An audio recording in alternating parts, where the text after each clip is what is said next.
Okay, this class is about the first chapter of the business AS level. The name of that chapter is the business and its environment. और ये हमारा पहला section है और उसका जो हमारा पहला चैप्टर है उस पर हम बात करने की कोशिश करेंगे जो कि जिसका नाम एंटरप्राइज है।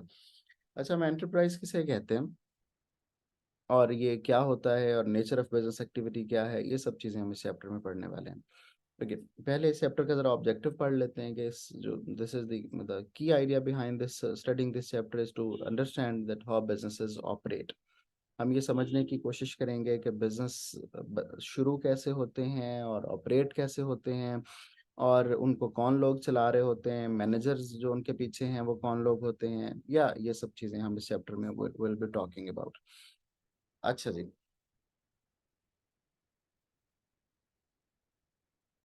अच्छा, हम पहले टॉपिक की बात हम कर रहे थे, the key concepts related factor of production. FOPs क्या होते हैं? कोई भी बिजनेस जब शुरू होता है तो उस बिजनेस को बिजनेस रन करने के लिए, ऑपरेट करने के लिए, स्टार्ट करने के लिए कुछ एफओपीज फैक्टर्स ऑफ प्रोडक्शन रिक्वायर्ड होते हैं।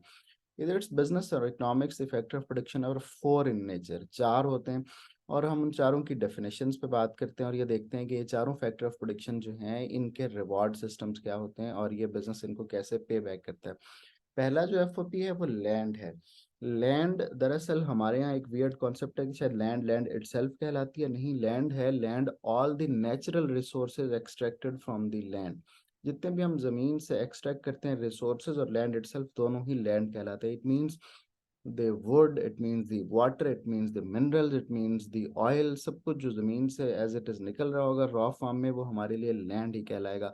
तो मोस्टली जो रॉ मटेरियल्स होते हैं वो लैंड ही होते हैं और ये सबसे पहला फैक्टर ऑफ प्रोडक्शन है जो बिजनेस यूज करता है for the production process. Land को हम क्या पे करते हैं? लैंड को उसके यूजेस के बदले में हम रेंट पे करते हैं। ठीक है, इसी तरह रॉयल्टी भी पे करते हैं। अगर हम जिन सऊदी अरब और जिन कंट्रीज वगैरह में जो ऑयल एक रिसोर्स है लैंड, वहाँ पे क्या किया जाता है, वो जो ऑयल के वेल्स हैं उनको रॉयल्टी पे की जाती है उनके ओनर्स को। तो royalty is form of rent too. तो लैंड पहला रिवॉर्ड, पहला एफओपी है और उसका जो रिवॉर्ड है वो रेंट है। दूसरा जो एफओपी है वो लेबर है। लेबर हम किसे कहते हैं? जो भी मेंटल और फिजिकल रिसोर्सेज अवेलेबल होते हैं किसी बिजनेस को for the purpose of production, वो लेबर कहलाते हैं। मेंटल और फिजिकल रिसोर्सेज का मतलब है कि जो लोग ऑफिस में काम कर रहे हैं they are using their intellect, वो भी बिजनेस के लिए लेबर हैं। और जो लोग फैक्ट्री में काम कर रहे हैं, फिजिकल एफर्ट कर रहे हैं, सामान उठा रहे हैं, वो भी बिजनेस के लिए लेबर है। लेबर को हम क्या पे करते हैं? Wages and salaries are paid to the labour. जो तीसरा factor of production business use करता है that is called capital. Capital किसे कहते हैं? जो भी हम मैन मेड रिसोर्सेज बनाते हैं जैसा कि बिल्डिंग, प्लांट एंड मशीनरी, जैसा कि टूल्स, ये सब हमारे पास कैपिटल होते हैं। और कैपिटल को हम क्या पे करते हैं? Capital is paid the interest. हम ये अज्यूम करते हैं कि we have taken a loan from the bank for example, and to repay that loan, उस लोन को यूज करने के बदले में हम इंटरेस्ट पे कर रहे हैं बैंक को, तो that interest is considered as the reward of the capital. Then we have enterprise himself. तो एंटरप्राइज क्या है? ये वो रिस्क टेकिंग एबिलिटी है बिजनेस की, और ये वो बंदा है एंटरप्रेन्योर जो बेसिकली लेता है, रिस्क लेता है और सारे फैक्टर ऑफ प्रोडक्शन को कंबाइन करता है और उसकी बेस पे प्रोडक्शन प्रोसेस बिजनेस शुरू करता है। तो इसको हम एंटरप्रेन्योर बोलते हैं। तो एंटरप्रेन्योर जो है वो उसका रिवॉर्ड जाहिर है प्रॉफिट होता है, profit for the risk he has taken for the business. तो ये चार एफओपीज हैं जो कोई भी बिजनेस यूज करता है और उसके लिए प्रोडक्शन प्रोसेस शुरू करना, रन करना आसान हो जाता है। दूसरी जो बात हमने समझनी है पहले चैप्टर में, that is the concept of value addition. ये एक ऐसा टॉपिक है जो तकरीबन हर एग्जाम में हमसे टेस्ट होता है सम वे और द अदर, तो इसको हमें अच्छी तरह समझ लेना चाहिए। एडेड वैल्यू क्या होती है? Added value is simply the difference between the selling price and the cost of raw material. तो दो बातें हम एडेड वैल्यू के बारे में समझ लेते हैं। पहली तो बात है कि एडेड वैल्यू प्रॉफिट नहीं है। प्रॉफिट होता है sales revenue minus cost of sales, उसमें सारी कॉस्ट शामिल होती हैं। Added value is different thing. Added value is selling price minus cost of raw material. यानी आपके हाथ में जो पेन है इस वक्त, उसका अगर रॉ मटेरियल जो है वो 5 रुपीज का है और पेन 8 रुपीज का बिका है, तो the organization has added 3 rupees in that and that made it useful for you।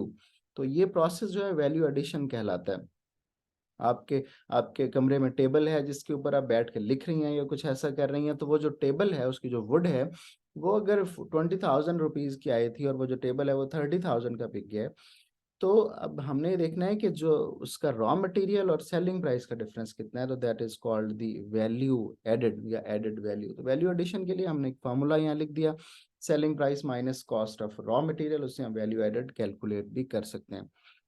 Value added क्या है बेसिकली? अब ये हम क्या करते हैं, कंपेटिटिव एडवांटेज क्रिएट करते हैं, इसलिए कि हमारी प्रोडक्ट जितनी ज़्यादा कॉस्टली बिक सके। फॉर एग्जांपल मेरे लिए वैल्यू एडिशन क्या है, मैं डिफरेंट स्लाइड्स बनाता हूँ, उसमें वीडियोस ऐड करता हूँ, उसको कलरफुल बनाता हूँ, स्टूडेंट के लिए कैची और अट्रैक्टिव बनाता हूँ, this is what I am, या यूट्यूब चैनल बनाता हूँ, उसमें उनकी जो क्लास रिकॉर्डिंग्स होती हैं वो सेव करता हूँ, this is all value addition.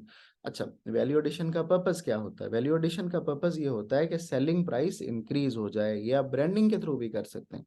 जब जितनी सेलिंग प्राइस बढ़ती चली जाएगी, the value will be added more and more. अगर एक प्रोडक्ट $10 की बिकनी थी और आपने उसकी पैकेजिंग बहुत अच्छी कर दी और अब वो $15 की बिक रही है, तो you add another $5 in that. अगर आपने उसको ब्रांड बना दिया और आप $25 की बेचने लगे हैं, तो you have added another value in that of $10। तो हम हर दफा जब कुछ ऐसा काम करते हैं कि जिसकी वजह से उसकी सेलिंग प्राइस बढ़ जाए, तो ये जो प्रोसेस है ये क्या कहलाता है? वैल्यू एडिशन कहलाता है।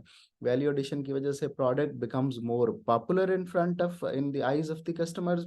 वैल्यू एडिशन की वजह से the consumer becomes more loyal to the product etcetera. तो ये सब जो प्रोसेस है ये वैल्यू एडिशन कहलाता है।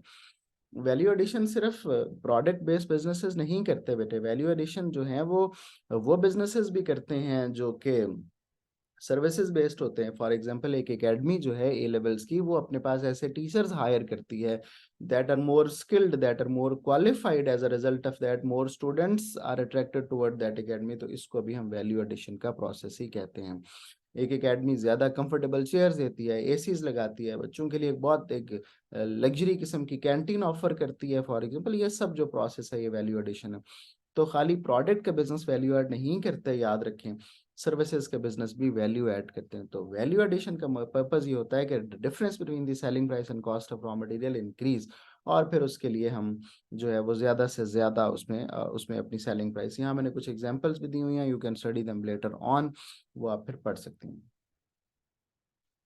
ओके हम यहाँ पे जरा पढ़ने की कोशिश करेंगे कि हम जो वैल्यू एडिंग का प्रोसेस है उसको कैसे चला सकते हैं, हम कौन से ऐसे काम कर सकते हैं जिसकी वजह से हमारी प्रोडक्ट में ज्यादा से ज्यादा वैल्यू ऐड हो जाए।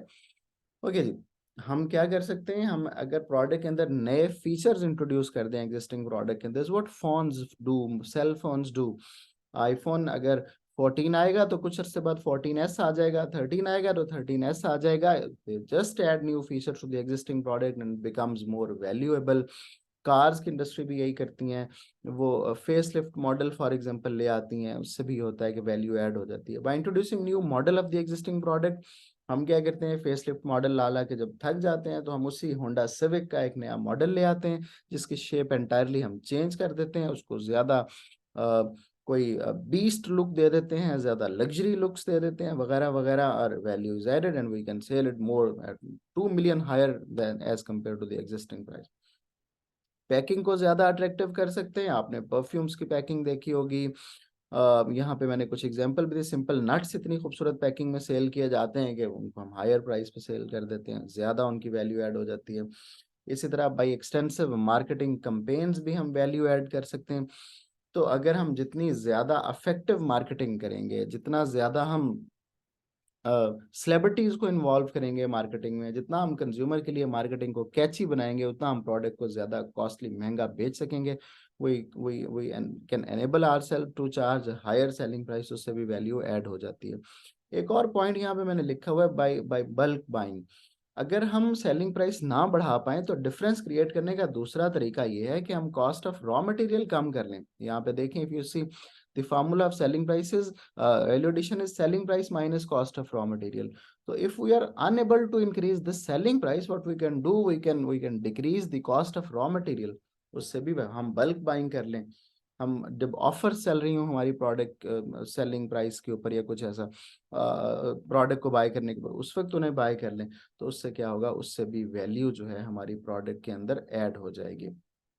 यहाँ पे एक एग्जांपल है एप्पल की, you can study later on, I will be sharing this with you.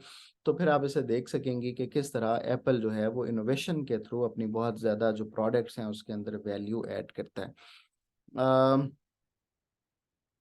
Quickly, if you want to see it once, so you can see, otherwise we'll move to the next. If you have any question तो आप वो भी मेरे से पूछ सकती हैं। This is an article shared from the Harvard Business Review, वहाँ से इसका मैंने screenshot लेके इसको यहाँ पे share किया है। तो still if you have a question or something like that, you can ask, otherwise we can move forward.